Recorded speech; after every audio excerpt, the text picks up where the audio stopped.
Dave Taylor, now 93, has lived in Headingley for the majority of his life. The senior grew up on a farm and remembers when he was about 6 and almost died after taking the horses to fetch water. Coming back, the water splashed and caused the horses to run away, and the two Johnnies lost their place on the stone boat, and both my brother and I, we went forward, and we got tangled up in that what they call that whipple trees, and we were dragged most of the way back to the house. My mother came out of the yard, and she said she saw something roll out from under where the horses were turning, and she thought it was just a big chunk of mud. And she got up, she found it was me.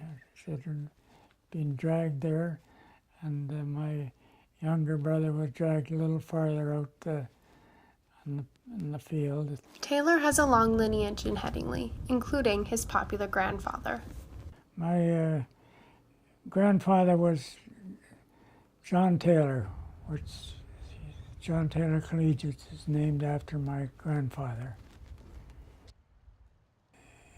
He was the first Minister of Agriculture for Manitoba, and so he had a lot to do with the work of the community.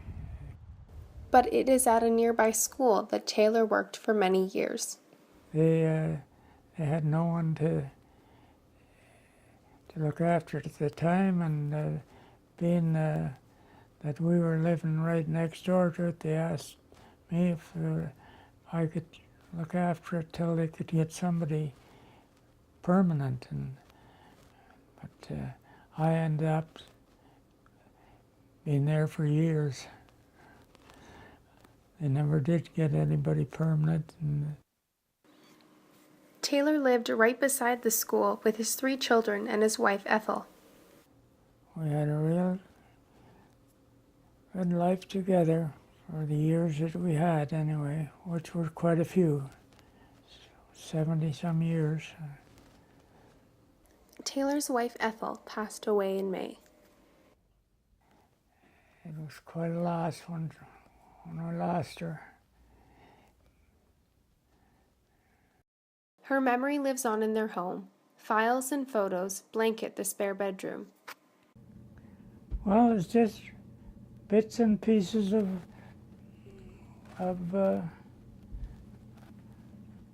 our life here. Bits and pieces of his long life in Headingley.